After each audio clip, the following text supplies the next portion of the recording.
Good morning and welcome to Georgia Power's Social Justice webinars. This is the first of a series of 6. We are so glad that you decided to spend this time with us. The goal is to educate, to help make you more aware of, and to hopefully give you enough information to inform you so that you can be an advocate for our social justice initiatives. My name is Charmaine Ward Milner, and I'm Director of Corporate Relations here with Georgia Power, and I'm also the Chair of the Social Justice Committee. But before we get started, I'd like to do a quick safety briefing. For those of you who are at home, you probably know where the exits are, but please look to your left and look to your right, and especially look around your feet to make sure that there's nothing obstructing you if you were to have to go out of the house. If you are not at your home, please make sure you again look to the left, the right, front, and back to make sure that you are aware of where the exits are. Thank you. With that, I'd like to do a really quick overview about the Social Justice Initiative. And it really started back in January 2020 when our Southern Company executive sent out a communication that said, this is how we're going to begin to really think about social justice. And so Tom Fanning announced our Moving to Equity framework, or you may hear it called MTE. And this framework really, and it's on the screen, talks about the 5 commitment areas this Southern Company and all of our opcos have made to how we will think about making business decisions, think about processes and policies to ensure that we have equity in everything that we do in our companies. And so this includes the 5 commitment areas of talent, culture, community, political engagement, and suppliers. So today we're going to be talking specifically about the commitment around community. And so the commitment around community is really to invest more than $225 million over 5 years to help advance racial equity and social justice. And so that is where we move into the social justice commitment. And so the social justice commitment is around our 4 pillars. And so it initially started out with 3 pillars, but now there are 4. We added a 4th a couple weeks ago.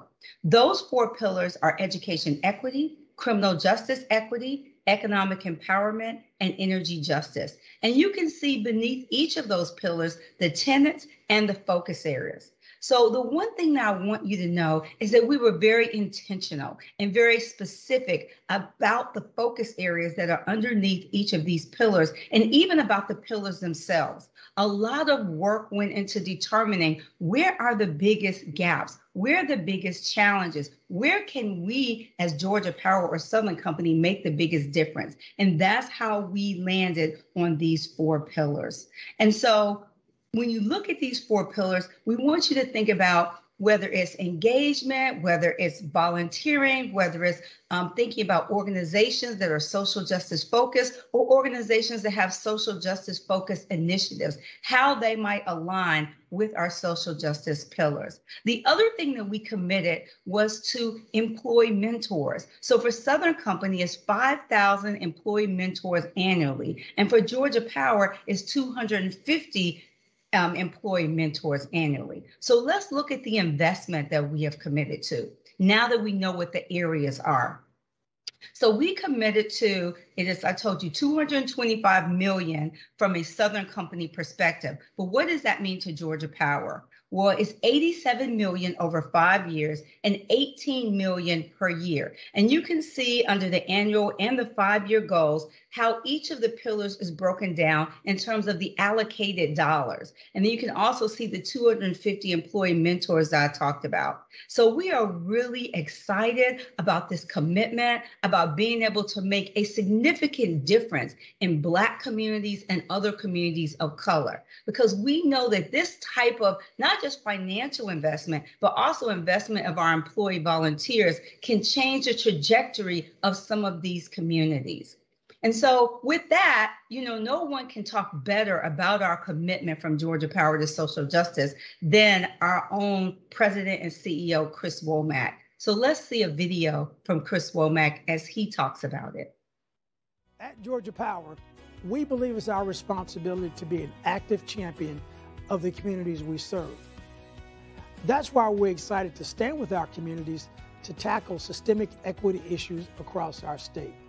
We're committing $75 million to address these issues over the next 5 years, focusing on supporting and partnering with organizations that assist with education equity, criminal justice, and economic empowerment. And we're building a team of more than 250 employees who will serve as mentors to our state's young people, helping shape Georgia's future leaders. This financial investment and our commitment to mentoring, while just a part of our overall equity efforts, are one way we can make a real impact in distressed and disadvantaged communities and continue to be a champion for all Georgians.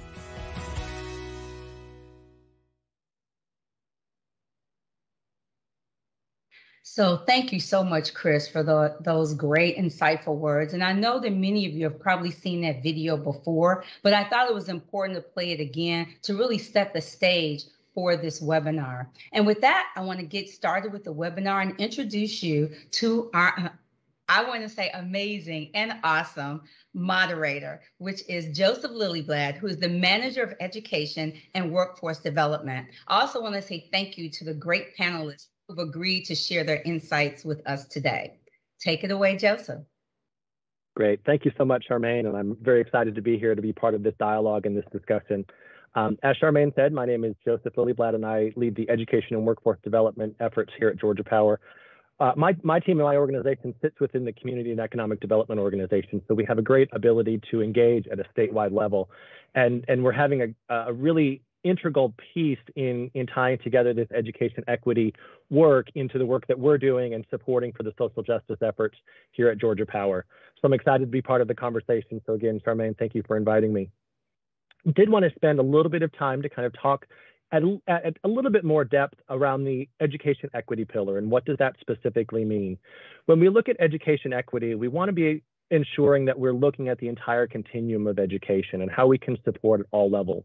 And that really is to focus on how can we support early childhood education, really focus on setting the stages for success for our early learners, and then how do they transition into the K-12 setting? What does that look like around achieving our milestones for the state? But also, how do we focus on the removal of barriers and ensure that we are focusing on giving opportunities to students to achieve the best that they have ability to do so for the state of Georgia? Then we want to focus on higher education and what that means to not only the workforce for Georgia, but also the success of the state's economy, and really focusing on how we create opportunities for those students to not only get engaged in the higher education setting, but thrive and succeed throughout that education initiative. And then last but not least, we can't address education equity unless we have some impact on policy and what that looks like to support policy changes that will enact opportunities for students.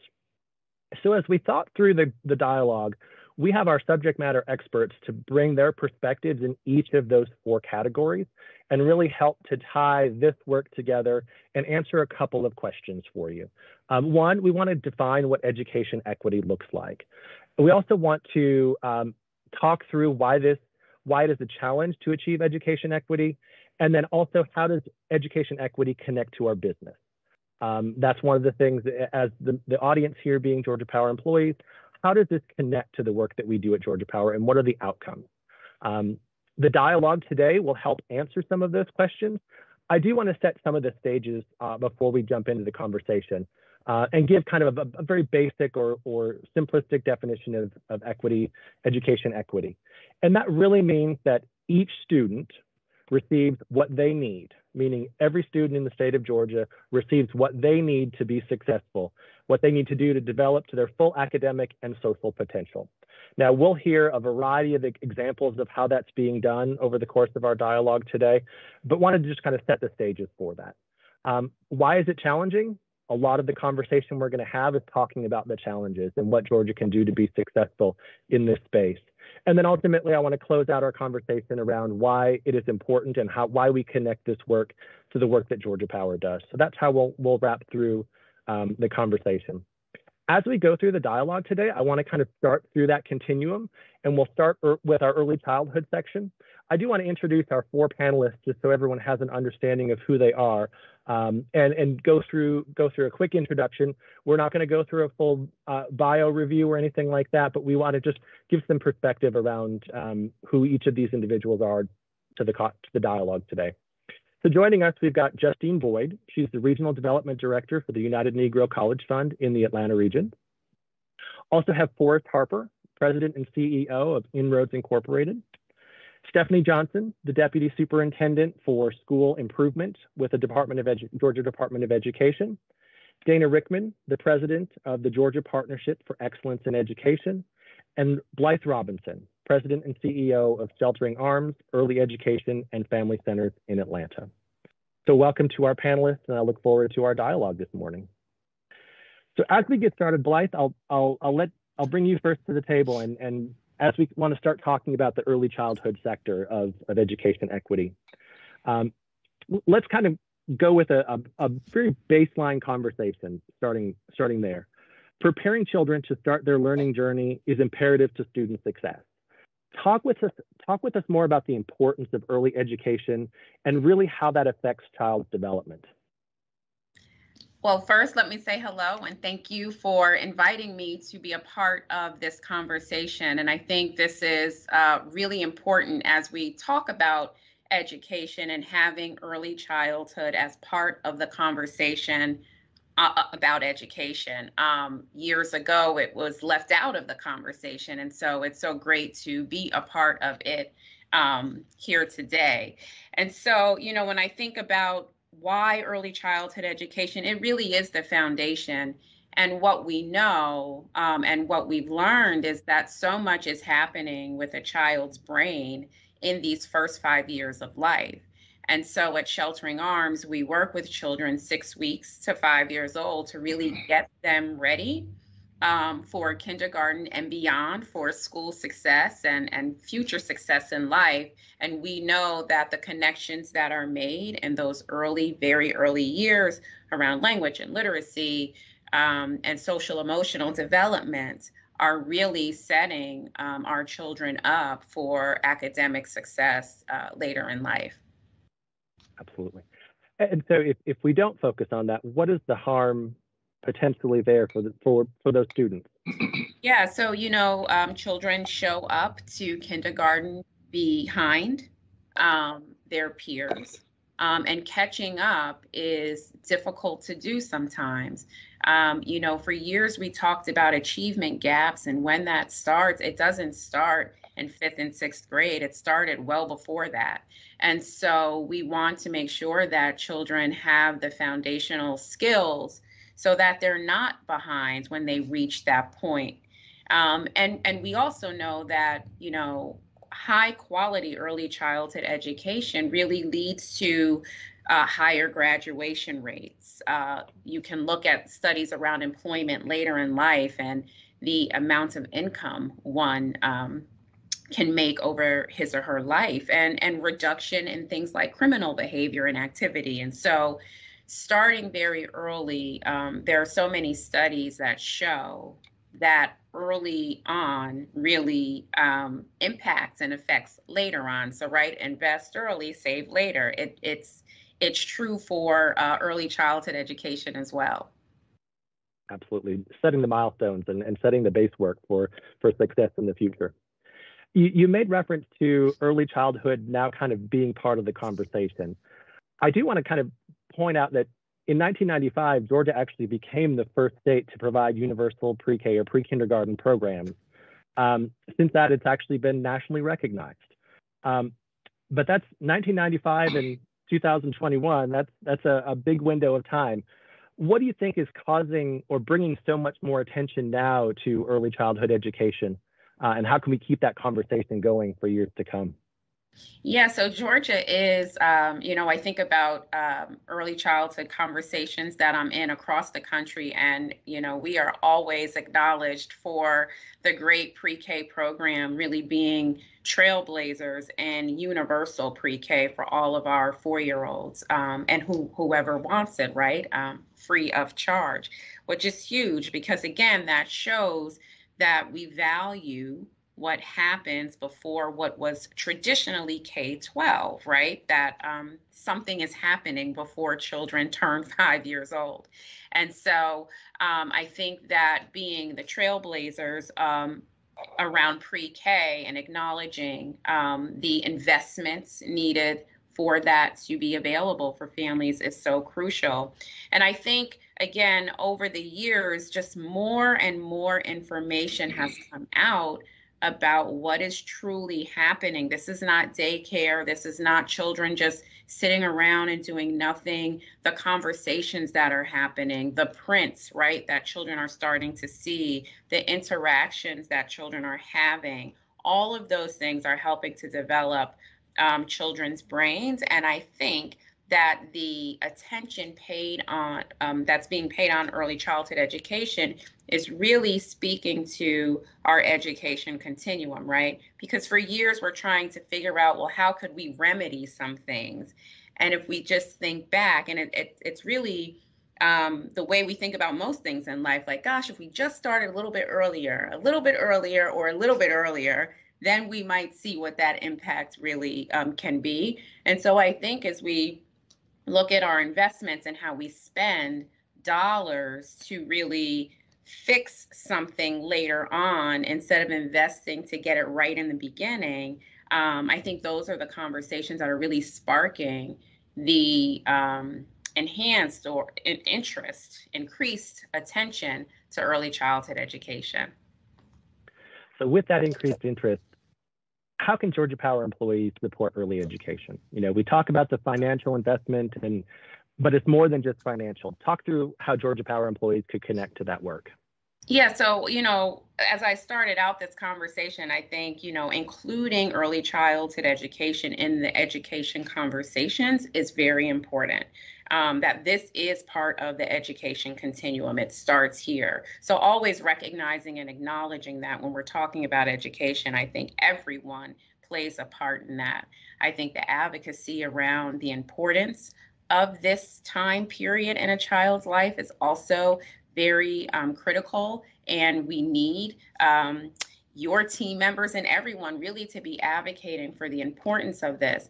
And I think, 2020 really showed us, we got even more attention in the early childhood space in 2020 as families were figuring out the child care issue. We know that child care is one of the biggest barriers for people to work, especially women to work. And as we saw, it makes economic sense, early childhood education, right? Because it allows people to be able to work and provide that stability.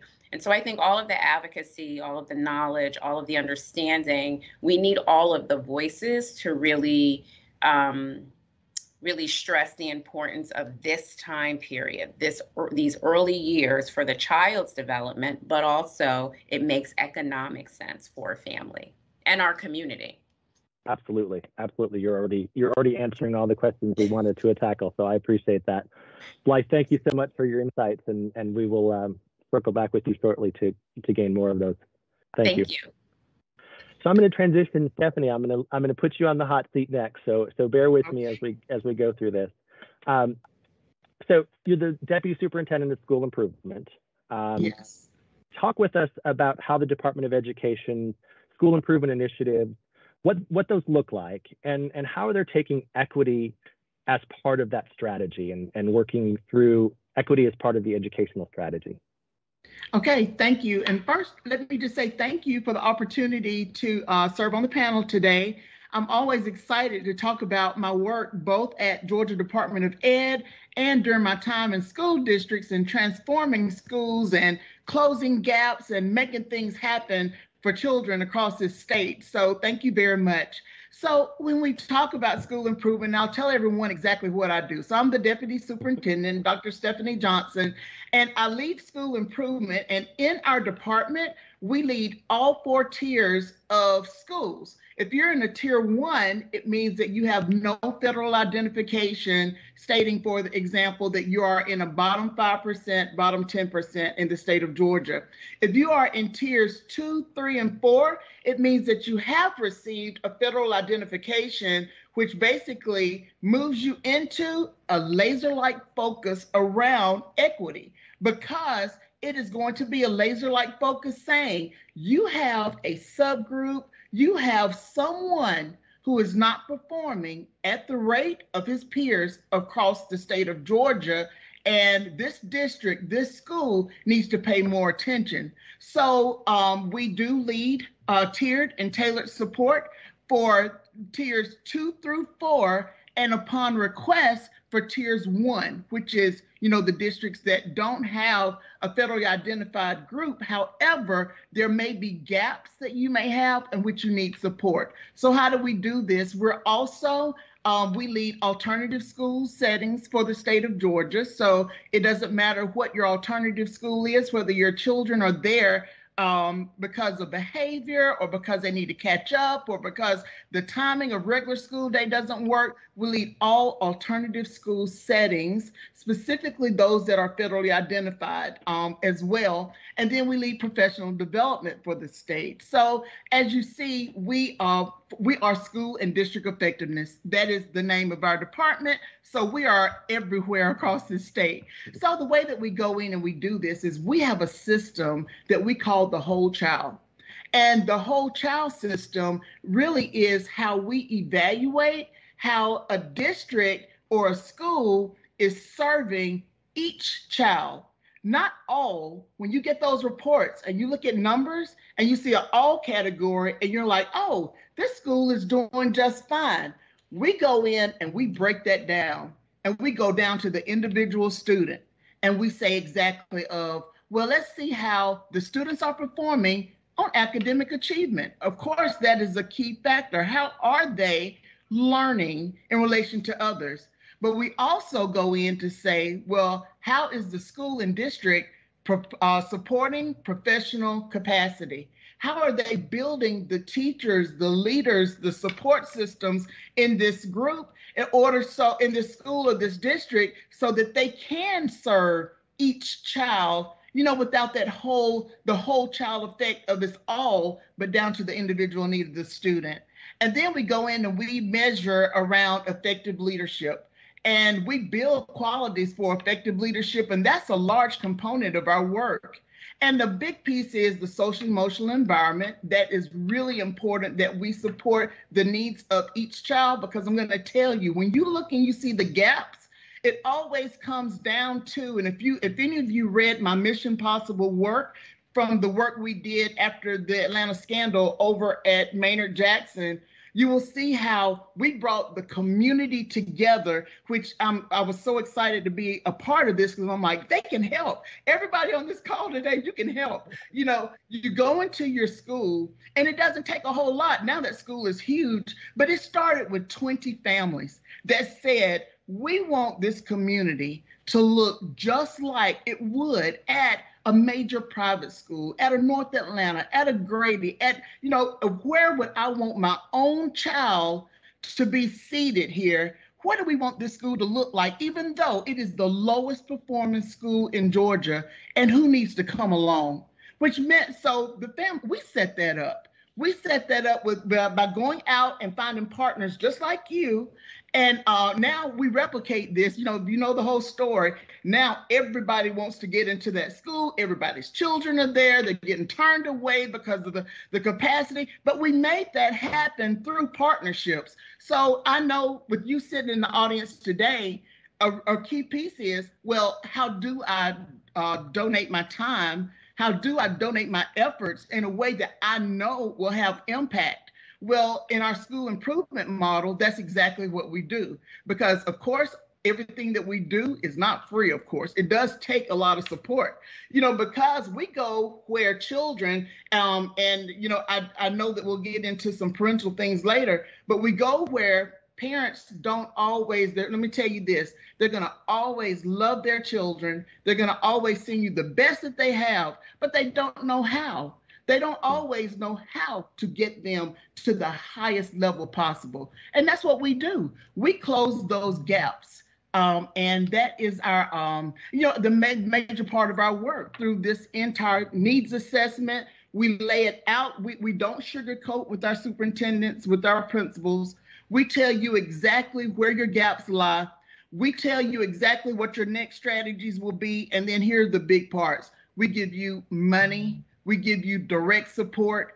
And when people say, well, what are they going to do when your team comes away from the schools after that support? What we do is we train you how to build your capacity. And until you can use that money we're giving you to build your own, so the children don't have to suffer in the meantime. So as soon as we go in, we go in. And we're like, and I set up the team, and I have a whole little group. We set up the team throughout the regions, and we'll say they had a real gap here with their students with disabilities, or they had a real gap here around how they're approaching their tiered interventions, or I didn't see anything going on here in math. I've got to put somebody there that's going to help them to be able to teach math in a way that those children are going to be able to grasp the concepts. That's what I do. So that is what we do in school improvement. When we come in, or you hear, they call us SDE, we're the School and District Effectiveness Team, and there is no cookie cutter anything. You can read the ESSA plan. We write down a lot of exactly what it's going to take in order for you to get support from us.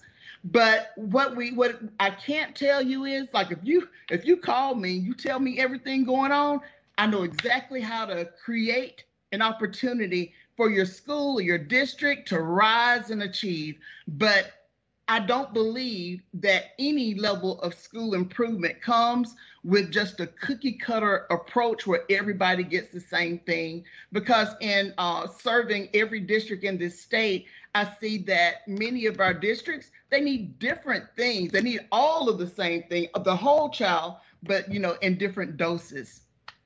I hope that answered the question. It did. You actually answered several of my questions, so that's great. Talk with us through, so you go in and you have the very intentional strategic plan. What are some of the outcomes that you've seen that have really been moving the mark in the educational system? Oh, and I thank you for this, because this is another part that you all can help. The outcome is, for example, you go into a school and you're going to have some kids, their parents can write the check, and it's going to be fine to get them to the greatest level possible.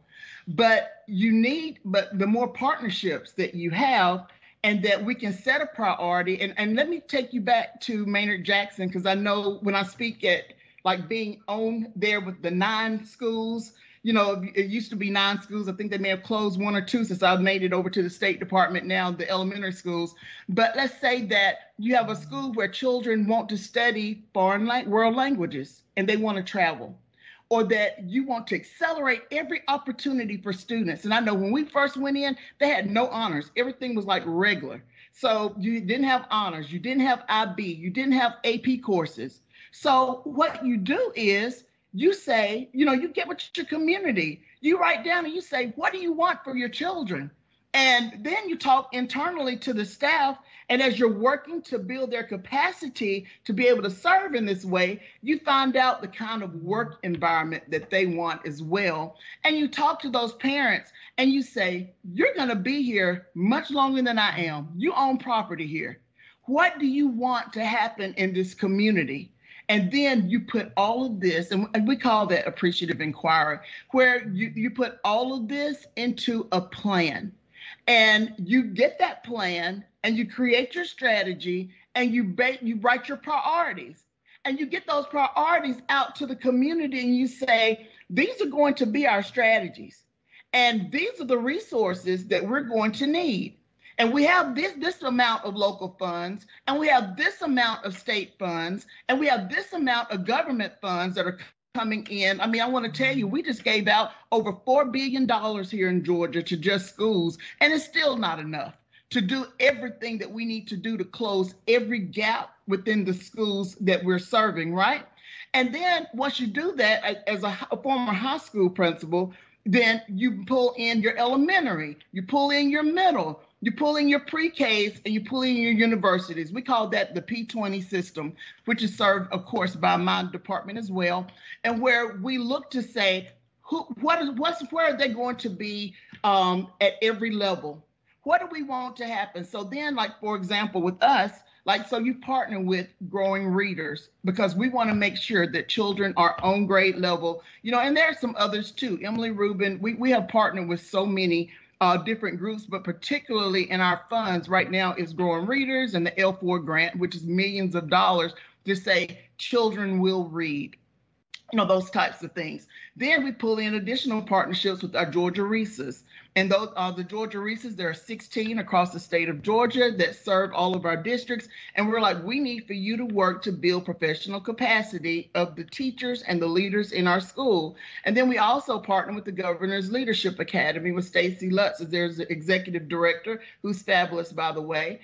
And she works to build leadership we're starting with teacher leader development, as well as assistant principal development, and then, of course, principal, and then the district office, so that people understand here are the standard of practices, but this is how you go in to serve each child, no matter who you are, no matter where you are. I don't care if there are only 2 Black males sitting in that classroom, you need to teach in a way that that's going to connect to the content. It's that each child learns, and then we teach them the strategies around that. So that is pretty much it. And then in pulling in the partnerships, and I shared this with Mr. Lilybad, that like a Georgia Power, once we start talking about these resources and we start talking about, well, here are the opportunities that we want our children to travel to Germany, and we don't want it to just be the children whose parents can write the checks. We want our children to have job development. All of them may not want to go to college right now, but we want them to have skill sets so they can be productive citizens.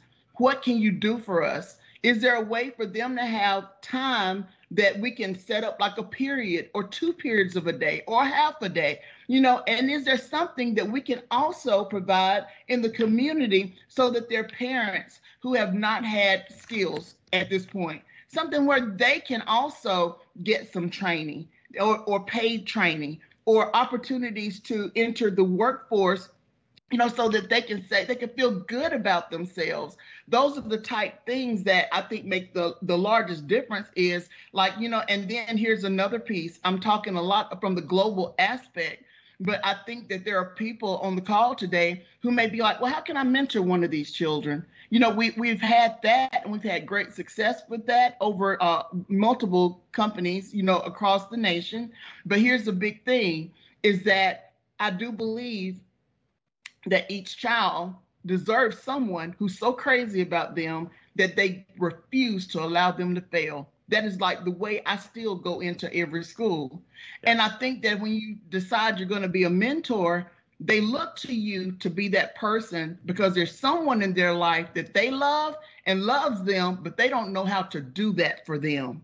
So when we look out to say, okay, Georgia Power or any corporation, you want to be a mentor in my school, I'm going to give you someone that has potential and that needs an adult who can talk to him about opportunities, who can take him to museums and places that no one else is taking him unless it's a field trip at school, but he's not really getting individual attention around this, who can show him all the different ways, this is the way you move up the ladder here. This is the way that you can provide for yourself and own something yourself and go to college.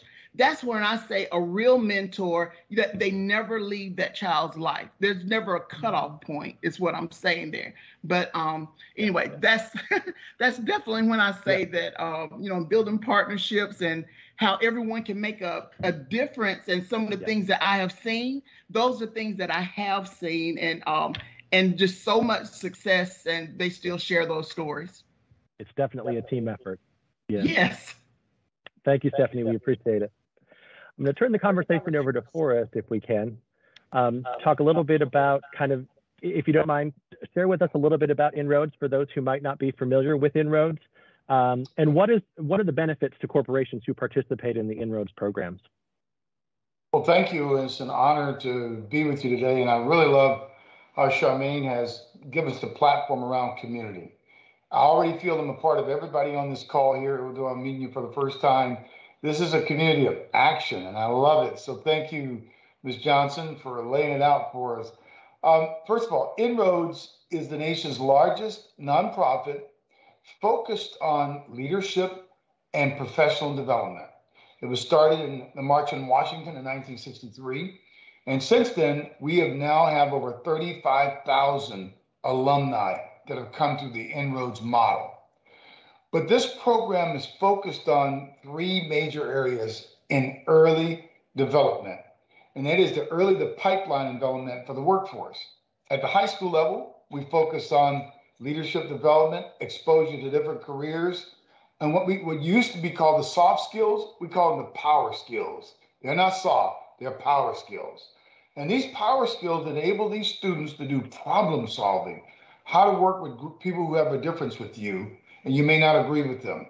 Everything addressing to success, you name the fundamentals, those are now power skills. And we give everybody a utility belt. I'm with a power company, okay? Utility belt with power tools in it. So when they go to work, they understand how to navigate working together, okay? And then third, we give them an opportunity at the college level to do what we call paid internships. Paid internships are the pathway to career success. Ask anybody on this call and ask anybody in corporate America. But we also do paid internships at the high school level. And one of the best practices we have as a partner, Crystal Ray. Crystal Ray School is a great example of a pipeline of students who at the high school level do paid internships, stipends with corporations. They hone in those work skills. Do I show up on time? When I show up on time, am I dressed appropriately? Am I turning in my projects on time? And when they get through with college, they literally have had 4 years of experience working on what I call revenue generating or real world projects, so that can define them on that resume. So when they get finished at that point in time, rotating each summer in paid internships, they earn three things. Number one, they earn experience that's on that resume that gives them an instant opportunity to be converted into a real world hire right away. Number two, leadership skills. It is the one thing that helps generate it at that point in time. But let me give you one that's really the one we're most proud of, and that is we are helping these underrepresented students close the racial wealth gap in America. In the city of Atlanta alone, Atlanta is ranked the #1 city in disparities on wealth between black and whites. And once you put a wage earner in the family as early as college, you just began to impact closing the racial wealth gap in America. We just published a study last week where we took 1,000 Inroads alum versus 1,000 white executives, and we compared their net earnings, their net income, and home ownership. In each category, the Inroads alum outpaced their white counterpart. So this is a real world evidence that the model works. And if I left you with anything else, right now, the nation is hurting because in the paid internship category, guess what? Of the 42,000 paid internships reported last year, African Americans made up less than 6% of that 42,000 paid internships. Hispanics made up less than 4%. That is a crisis. So if we just scale that and got ready, like Georgia Power has made a commitment in the last year, focusing on scaling those paid internships, we'll be further along. But that's a little sketch about Inroads and what we do. Absolutely. Thank you so much for that. Georgia Power has committed to expanding our Inroads engagement, so it's great to hear. Earlier in our preparation for this conversation, you had talked about the toll that the COVID pandemic has taken on GPAs of students, and specifically students of color, and that they've seen a significant drop. Talk through us about the three reasons you mentioned and what we can do to kind of close that gap as we think towards the future for those students. Well, thank you. And there are experts on the phone, on the call today that are closer to this than even we are, but we're close to. Because we have these commitments with students, particularly at the undergraduate level, we partnered with George Washington University 2 months after COVID hit. We wanted to find out the student experience who were now going home in the midst of COVID. We did a mental health check and research project. It's now been published, by the way. We found that students were struggling, and these are minority students struggling in college once they went home for COVID with three things. One was financial loss. Remember, they couldn't work. Number two was racism. It was happening more often than none. But number three was mental health, mental wellness. And so what we found out was that their GPAs dropped by 12.5%. So three things that we started working on, we actually had a GPA to participate in our program of 3.0. We lowered it to 2.8. Why? Because we know the nation went through a crisis. And if we left the student out because their GPA dropped by that much, shame on us, right? So we figured out a way to make sure we don't get anything lost. Number two, African Americans and Asian students reported that they had more racial incidents on them and discrimination, even in the midst of COVID, when they were coming back on campuses this fall, than any other. And we built a focus around education and training with them on biases in school. And then last but not least, financially. 2 years in a row, internships were down, paid internships. Now they're back up. And companies like Southern Company and Georgia Power and others around have now raised the bar on bringing those back. We're trying to ensure that the playing field is level in the number of minorities getting paid internships to bring that economics back up again.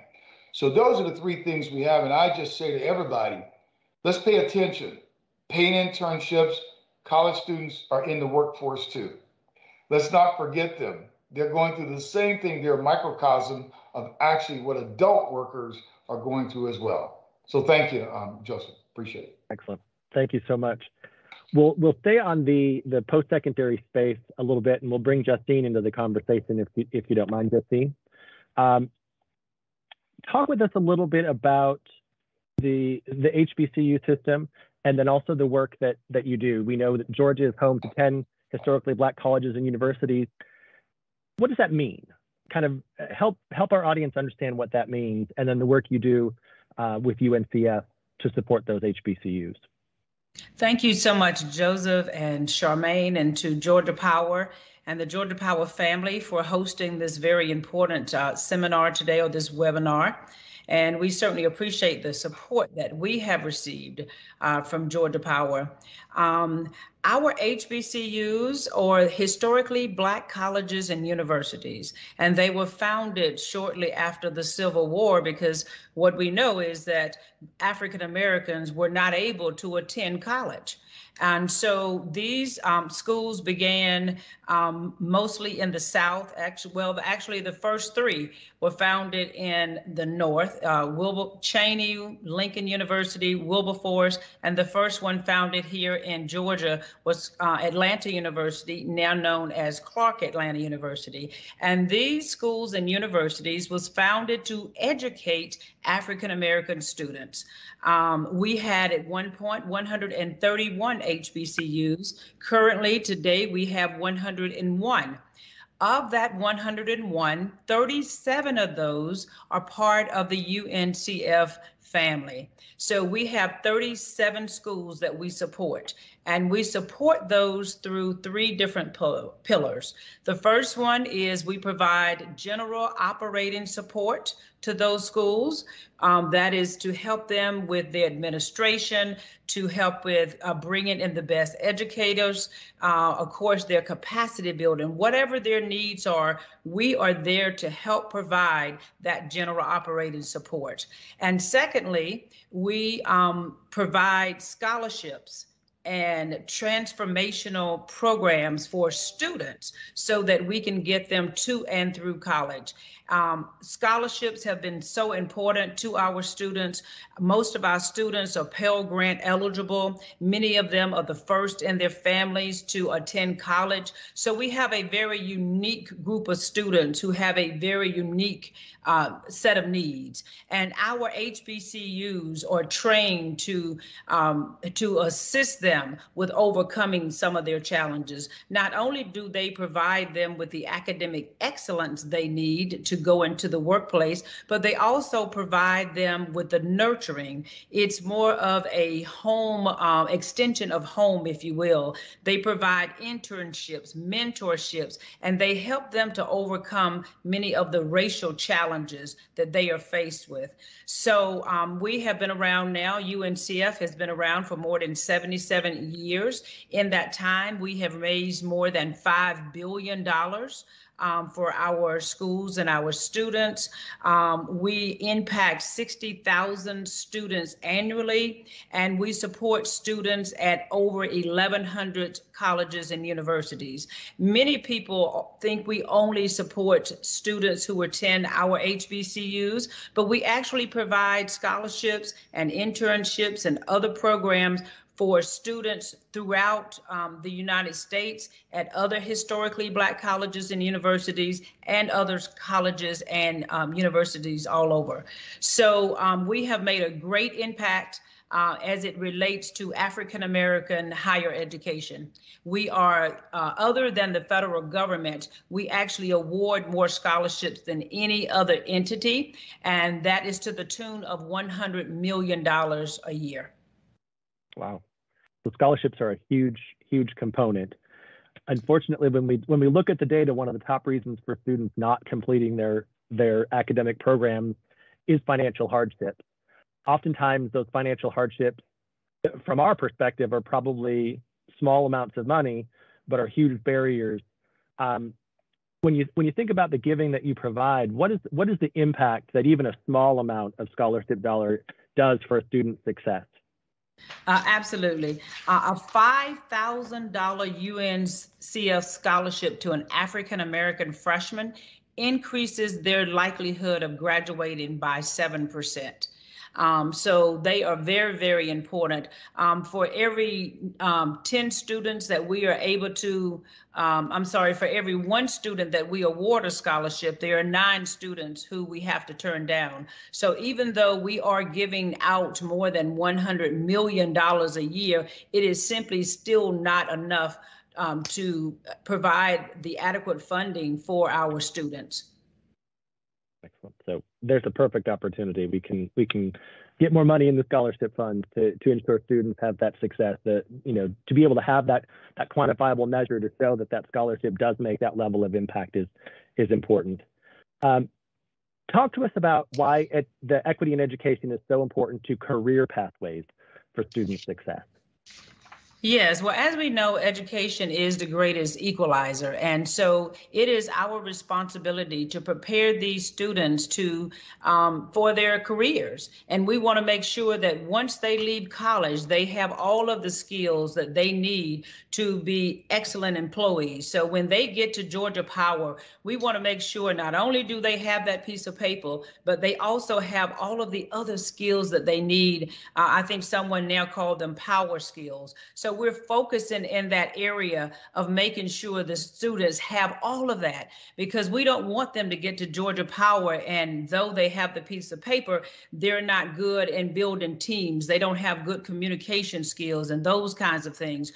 So the internships and the scholarships and the mentorships are so important. So we are beginning to focus on that, because in order to have a successful career and build your career path, we know that it not only takes that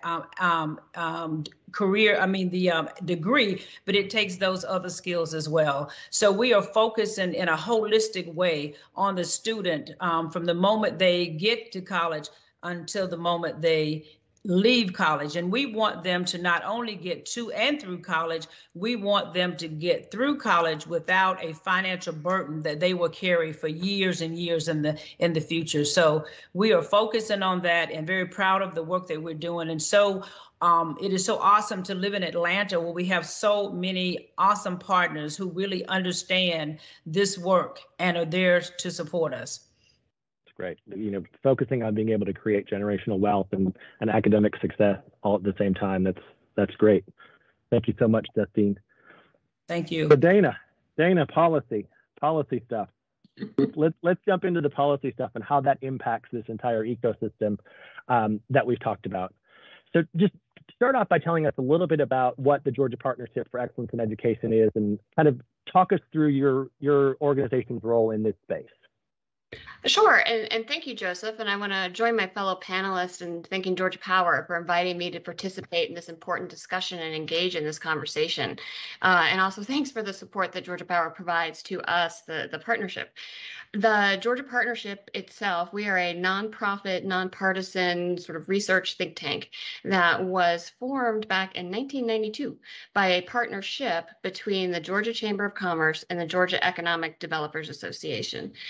And back in '92, it was felt, quite frankly, by the business community of Georgia that the public education system in Georgia was not producing a high enough quality workforce from which they could recruit and have employees.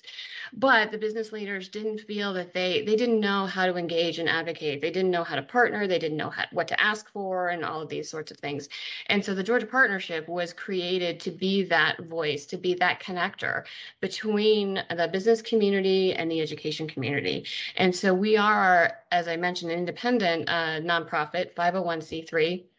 But our board chair is always a business leader, that we have all the education representatives on our board.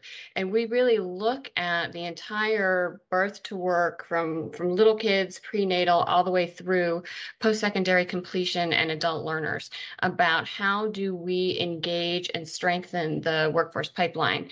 And I appreciate the question, Joseph, because while we do focus on education, and there are so many reasons for a high quality public education system, so many reasons. But I like telling that story because of the way we were founded and who our board chairs are. The Georgia Partnership tends to come at our advocacy work with a workforce pipeline kind of lens, and thinking about the impacts on economic development and things of that nature. And so that's the space that we tend to occupy. Excellent. Thank you. So one of the things that you publish each year is the top 10 issues. And looking at the top 10 issues, the most recent report, many of the issues specifically outlined are tied to inequities or focusing on equity in education. The 2021 report specifically has its number one issue as equity, the imperative for recovery to success. Talk us through, one, why this is part of the conversation, but also what that equity conversation means when addressing those issues. Yeah, I think, Joseph, as you know, at the beginning of 2020, so when we were writing the current edition, so we were, frankly, writing this at the end of 2019. So at the beginning of 2020, we had this idea of equity on our mind. And this is before the pandemic and before, the world caught on fire. Georgia really faced serious challenges in meeting its workforce needs by 2030. Research conducted by our friends at the Southern Regional Education Board, SREB, they had just published a report that due to the impact of automation and sort of our changing economy, the economic cycle, coupled with the current education level of our state's population, Georgia was in danger of seeing 1.5 million of its workers and their children either unemployed or underemployed in low-wage jobs by 2030. So we knew we had this crisis coming, right? And so we really were looking at, how do we avert that 2030 crisis? Since then, the grim reality of 2020, the impacts of COVID-19 and subsequent economic turmoil really accelerated the automation trends that were underpinning this prediction and expose many of the sort of systemic structural barriers that have historically been preventing a significant percentage of Georgians from fully participating in and benefiting from our state's economy and economic growth. We were doing very well economically and growing for quite some time. But due to the impacts from this pandemic, SRAB is now, they've updated those numbers, and they're estimating about 2 million of Georgia workers, which is about 45% of our workforce, are at the risk for unemployment, reduced work hours, or exiting the labor force altogether by 2025. And so the problem is now bigger and it's coming faster. And so as we were thinking about writing this current, issue, we were thinking through, Georgia's economic pipeline is fueled by its education system, from early learning, the importance of early learning, all the way through post-secondary, adult training and reskilling. And so for us, consequently, the path from recovery to success, we have to consider the role of the entire education system playing in this inclusive economic recovery and long-term development. And for us, equity underpinned the whole thing. And so our first issue was really called equity, setting the stage for that. And as I'm sure you've all read through the top 10 all the time, that you'll see the subsequent 9 have that, equity theme to it. And so for us, moving forward to support long-term recovery, we really need, as a state, successfully address the needs of students and families, including these persistent achievement disparities across income levels, but, primarily between white students and students of color.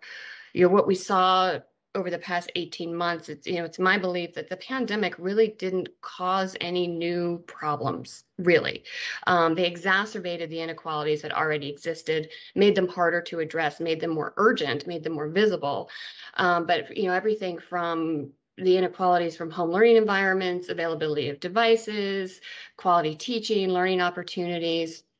Much like the economic fallout from the pandemic, the learning losses that we've seen, they're estimated to be greater for low-income students, Black and Latino students, compared to their more affluent white counterparts.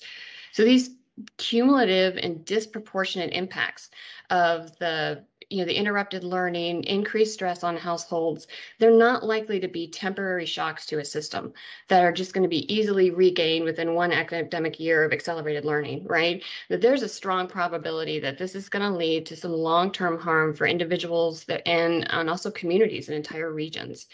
We're looking at data now that estimates that there could be up to an additional 9% of high school students that may drop out due to pandemic and associated, stresses, which nationally represents, over 1 million students that are currently between grades 9 and 11. So as Georgia's moving from, response to recovery to ultimately success, at the Georgia Partnership, we're really looking at how do we take a step back and consider a long-term imperative to create a better system for all individuals. I think most of us agree that simply catching up to pre-pandemic achievement does not address the academic and economic inequalities that have plagued the majority of Georgians in our system for a really long time. And it doesn't address the economic skills gap that we were facing pre-pandemic, when we were looking at potentially, 1.5 million unemployable people. And so from a policy standpoint, what we need to do is, first of all, really reframe how we think about gaps. I'm totally committed and 100% believe that we do not have achievement gap problem in Georgia or nationwide or anywhere. We have an opportunity gap. The Georgia Partnership shares sort of Georgia Power's definition of equity in their focus on equity, where each student receives what they need to develop to their potential. And currently that is not happening in Georgia. And again, this is not a Georgia specific problem, but this is where we are. And we know, looking at data, race and income are more predictive of a student's long-term success than their cognitive abilities or just their innate, intelligence. When that's true, that's not a student problem. That's a systems problem. So from a policy standpoint, we need to stop thinking about how do we fix the kids or how do we fix the families, right? We need to think about fixing the system that these people are in. And, I'll sum up this answer. Georgia's most vulnerable students were hit first and hardest by the impact of the pandemic. So it's really imperative that state and local leaders really intently focus on this idea of equity of access to ensure that those students and their families are amongst the first to really recover and at sort of the forefront of the state's overall economic recovery. Moving forward, Georgia really needs to ensure that resources and policy decisions are focused on correcting these past inequalities, these past barriers, and distributing the resources to the most vulnerable populations first, prioritizing, the support for growing student concerns, not only academic issues, which they should certainly focus on, issues of quality curriculum, high expectations, quality teaching, academic opportunities. But, Stephanie really nailed it when she was talking about the whole child and, the community support, economic needs, social needs, emotional needs, expanding and improving remote access learning, extended learning time, high school to college transitions to the workforce. And this approach is beyond any particular education system, right? This is an all of us, all hands on deck coordinated approach that we need to be looking at. So it's a big deal. Yeah, it's a lot. Yeah, a lot. Well, thank you, Dan. I appreciate your insights on that and kind of sharing the talking points around the importance of equity in that conversation. As we transition into the question and answer portion of our conversation, do you want to encourage any of the questions that are out there to the audience to put into the chat feature? We will have a person that's moderating the chat function and we can get those questions asked. We've had a few already come through. But I do want to start with one kind of open question for our larger group as we start the Q&A portion of the dialogue. Before we kind of go into those questions, I'm gonna take liberty to pose one question that might seem simplistic. From your perspective and the work that you do in the education ecosystem, why should Georgia Power or any other corporations care about this work? And I'll start with Blythe since I started with you the first time. Thank you. I mean, I think there are a lot of reasons to care. And when I'll speak to the early childhood piece for this answer. And, there's so much information out about being at work, right? And time off and needing to take time off. And so in the early childhood space, we always talk about, and I think I've referenced this, that one of the reasons that child's care and early learning is so critical, there's the child piece of it, but there's the workforce piece of it. When women cannot go to work because they don't have quality child care, that impacts our companies, our corporations, our economy, and the loss, right, of generating income for families. And so I think about early childhood, and I think about a company like Georgia Power, and thinking about your own team members who may have some challenges, right, around accessing care or having child care options and opportunities available to them. And it absolutely impacts the workforce. And so this is why this is so important to companies and corporations. Stephanie, same question. Why should Georgia Power or any corporation care about education equity? Thank you. I think it's because everyone that works for Georgia Power, you are a part of a community. And I do believe that it is up to all of us how we support our village of children and helping them to become productive citizens as they grow older and to lead the way. And I think that Dana really laid it out when she talked about the issues that were in place before and our current issues. And she is right. It's pretty much the same. It's just that it's been brought to our attention at a greater level. And there are gaps, but I'll tell you, like she said, there are gaps that were there before, and there are gaps that are even greater now. So if the community, if the educated portion of our community and our productive citizens across the state can come together to help provide funding, whether it's through time, resources, however you decide you can plug your way in, if we can all come together and work together to do this, that we're going to create strong opportunities for children across the entire state. Absolutely. Forrest, how about from your perspective? Mine's going to be a little bit more simpler and less complicated. Okay. We've seen private sector show up when there have been crises and problems. Georgia Power is a problem solver. So let's be really practical about this. Whether it's our utilities, whether it's a crisis, safety in the community, safety in a building, they're always problem solvers. So when we've seen private industry come into a problem and bring the community with it, we see problem solved. Education is another challenge. And just like Dana mentioned, they have a sense of what I call a state of urgency action around it. And I think it's not something that is complicated for Georgia Power to have acted before. They've got a track record of a state of urgency of acting, and they're problem solvers. I'd like to have problem solvers on my team. And I think this is when private industry serve. And I'll give you one example. In the midst of COVID, we were trying to figure out how to get so many people tested. And the faster we get them tested, it was private sector that opened up places that were not common places to open up just for testing alone. So again, why should they get involved? I certainly believe that they're a microcosm of the community, and they are problem solvers. Let the problem solvers act. And this is one that's so critical. And I'll leave you with one more. We already know that they should care about education just fundamentally, but they do know that education is related to the economy. We already know that this disparity that says if you finish high school, if you finish college to some degree or some technical training, you're up to have a greater income level that you can work through on. We know that. Well, then that's why Georgia Power should be involved, if not anything else. Okay. Makes perfect sense. I appreciate that.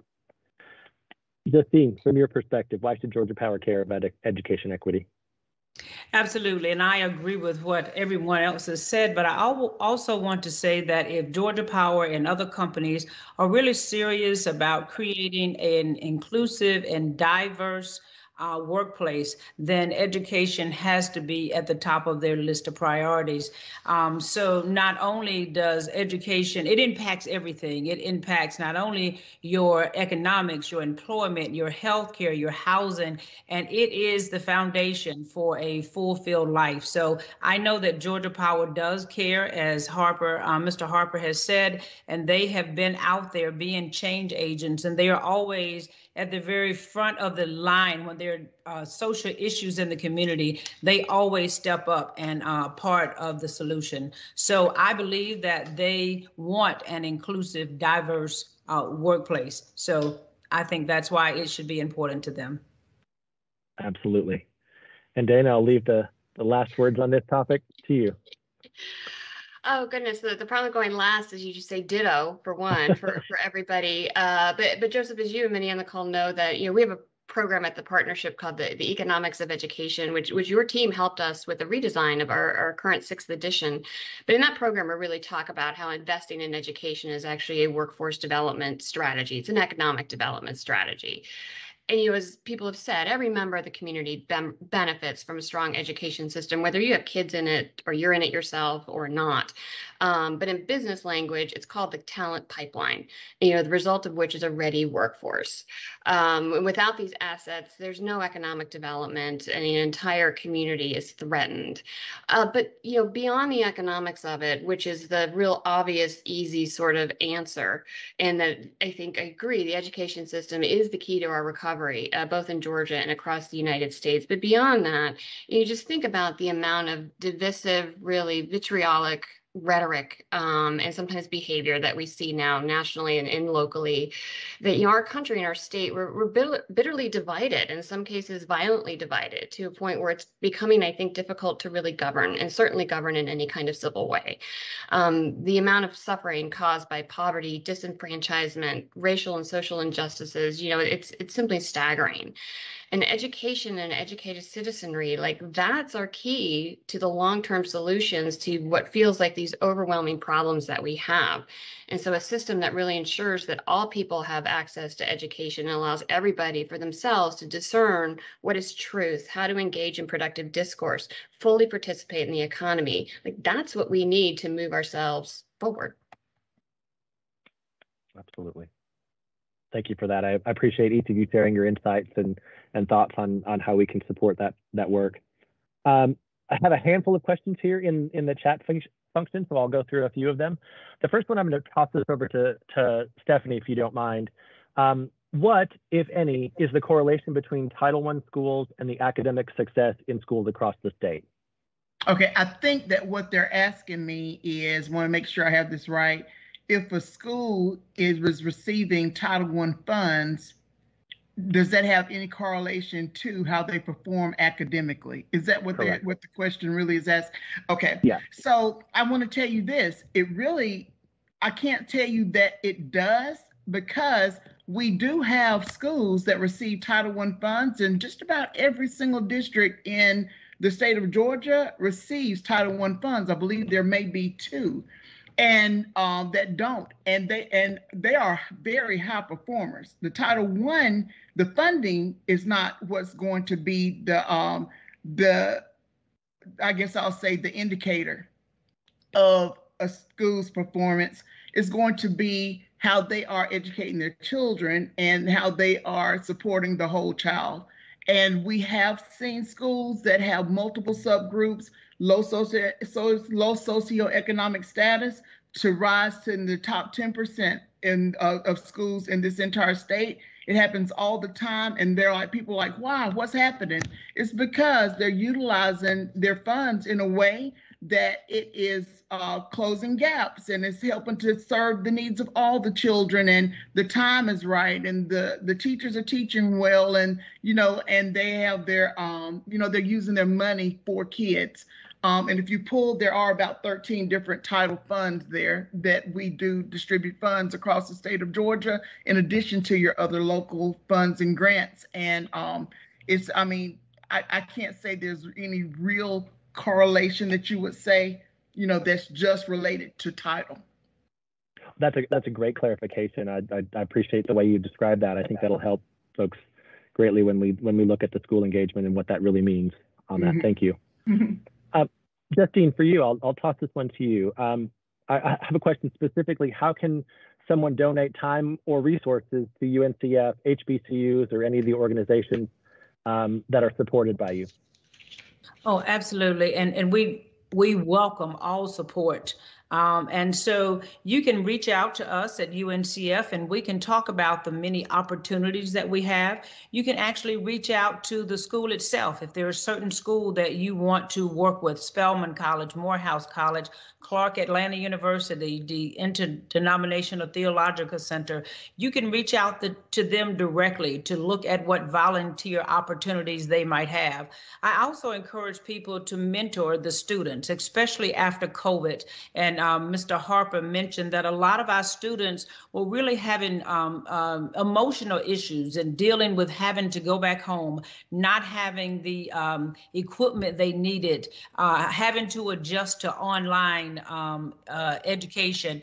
And many of our students, speaking of that, get so much from the on-campus experience when going to an HBCU. So having to return home to parents who were sick, who were having challenges and dying from COVID, we found that mentoring, and we have really directed a lot of our volunteers in a way by connecting them to a student that they can mentor. And we found that has been very beneficial and helpful to help them guide those students through some of this process.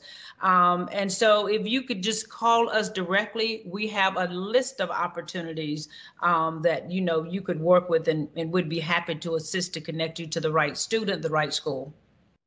Excellent. Thank you so much for that. I'm going to toss this one over to Blythe and then to Stephanie, if you don't mind. Are there currently any initiatives in place to help build education with families, to educate the parents on the importance of early learning and early education? So, there are a couple of wonderful local initiatives that have been born out of GEARS, which is the Georgia Early Education Alliance for Ready Students, has also created or is convening something called PACT, which is the Promise All Atlanta Children Thrive. I think those are I think I got that right. But really, it's about educating the larger community, families, business stakeholders, elected officials around the importance of what is happening in the early years for children. And so if you visit those websites, gears.org, pact.org, you can learn more about some of the initiatives and some of the activities that are taking place.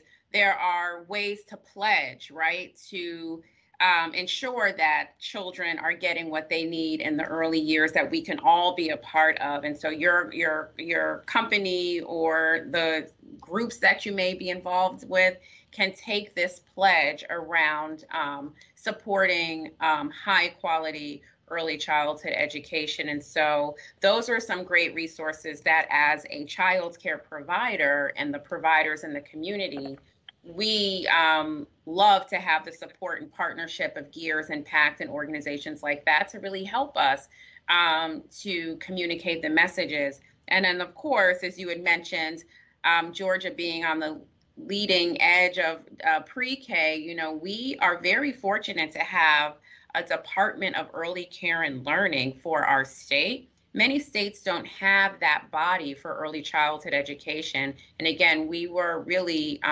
leading in that space to have, you know, an actual department that oversees our early childhood efforts across the state. And so decal.gov also has some great resources and information. Excellent. Stephanie, how about in the early elementary phase? Yes, and I want to tell you this too. If you all have not heard of Get Georgia Reading Campaign, it is fantastic. It is led by Ariane Weldon. And I mean, from the moment that a parent has a baby, actually, from the time you find out you are expecting a baby, to the time they leave for college, there are resources that guide you all along the way. There are opportunities for you to support elementary schools, pre-K settings, high schools. I mean, it is fantastic the way that they work. There are even text signals that go out that say your baby, if your baby is developing at an accelerated rate or at a premature rate, this is what's happening. I mean, it is fantastic with the resources that they provide to any parent or educator or community member. And they'll also come to an organization and they will, you know, research your problem and research what your needs, what's going on, whether it's like you're having children born with like asthma or any birth defect, anything whatsoever. And then they will they bring in all of those partners, they circle and they tell you exactly how you can support that community or that school or that organization around the needs of that community. So I do have to just shout out that initiative because it's so comprehensive. And if you pull it up and you speak to their leaders, they are extremely passionate and everything is backed by research. And I will tell you this, we also, as I mentioned earlier, we have several reading initiatives that we feel are, and we actually have external evaluations of growing readers. And we also work with Emily Rubin and Seeks through the Sandra Dill Center, you know, over in Middle Georgia, you know, so we have multiple, to be honest. I mean, I will tell everyone, contact our website, Georgia Department of Ed. If you go on School and District Effectiveness, you go on the Georgia School Home Network, and I am one of several deputies, Dr. Caitlin Dooley through Curriculum and Instruction. She leads the L4 grant, which is millions and millions of dollars for the state of Georgia each year, hundreds of millions of dollars, where she makes sure that reading literacy that's a priority for the entire state. And if you saw the amount of money that our districts are receiving, the resources, the personnel to ensure that reading is taking place in every community, it all comes through Dr. Caitlin Dooley's shop. She writes the grant and she has gotten it every year so far. She does an amazing job around literacy. Yes, she does. Absolutely. Thank you for those insights. I have some questions here specifically focusing on how the intentional efforts and strategies to ensure funding and support is offered to students in rural parts of the state. Talk a little bit, if you don't mind, Forrest, kind of talk through some of the rural initiatives that Inroads is supporting, or if they are, and then maybe we'll talk a little bit with Dana about some of the rural initiatives, if you don't mind. I'm happy I'll be glad to. We in the metropolitan areas, we see things pretty common. We see the reports pretty daily between the Atlanta Business Journal. But out in the rural parts of the state, it's a microcosm of what's happening in the city. So what we did some research on, we did a white paper a year and a half ago, just in one area, the unlevel playing field in college career centers. And I got to give my good pals from UNCF for starting this initiative some 5-8 years ago. They'd already detected that there was an unlevel playing field between colleges, particularly HBCUs, career centers, which is sort of the heartbeat of opportunities for students, and predominantly white institutions. And what they found was definitely an opportunity to do some work on. So that's what we've been doing. We've been focusing on smaller schools in the rural areas to bring their level of their career centers up. UNCF did it with Career Pathways, and I love that program, by the way. But there's not enough help, by the way. They need more help, right? And so we've been focused in that area of, imagine this, the Career Center at Georgia Tech versus the Career Center at Savannah State, okay? Well, guess where corporations are gonna come first? Well, not Georgia Power, not Southern Company. What they've done through the Propel Center and their donation to the Propel Center has tried to focus on leveling those playing fields just in the Career Center at colleges around the state. So whether you're in rural areas, way out in parts of Clayton County to, is it rural? I got to make sure I get the right statement here. All right, rural counties of Valdosta all the way down to other parts of the country, of the state, we need to level those playing fields in the rural areas, and that's just one example of what we're doing. And then last but not least, we unleash our alumni. We have, and hopefully that's where the volunteering can help out from Georgia Power, is connecting with our alumni in these rural small towns to provide help in those rural areas of getting mentorship and strategies that unleash in those markets. A young lady who just reached the top of her career, the new CEO with only 2 African-American CEOs, TIAA, the son of Duckett, came from a rural area, a small HBCU in a small town. And look at her now. There are many, many more. So I appreciate you giving me a chance to make light on that. But let's level that playing field out just in career centers alone. Absolutely. Stephanie, did you have something you wanted to mention in the rural space? I did. Thank you. So I also serve as the state's CTO, which is the Chief Turnaround Officer, and all of our districts served at, that's called Tier 4, which is the tier of schools that have the greatest need. And 100% of those schools are located in rural areas in Georgia. So it is somewhat of a new initiative. It's been around for about 4 years now, and this is my second year having the position. However, Superintendent Woods has now hired a deputy superintendent to just serve rural initiatives in Georgia. So what we have done is we have collected pots of money, making sure that we are partnering with corporations such as Georgia Power and some of the others, like in order to provide those resources needed to close gaps in our rural areas across the state of Georgia. And the deputy superintendent name is Bronwyn Martin, and she was a superintendent for 8 years. And her entire goal is, if your district is under, I believe the number we set was 35,000, 26,000, I believe we went with rural, 26,000, that she will be providing additional support resources in whatever is needed in order to close those gaps so the children in rural areas will have the same opportunities as children in our metro and suburban areas. Excellent. Thank you for that. And Dana, I'm going to let you have the last word around some of the rural initiatives, if you would like to add anything to that, just so we can ensure that folks folks know that rural is absolutely very much part of the discussion and part of the focus. Yeah, thank you, Joseph, and I'll try and be brief. The Georgia Department of Education has been putting a lot of resources into rural and has been for a while.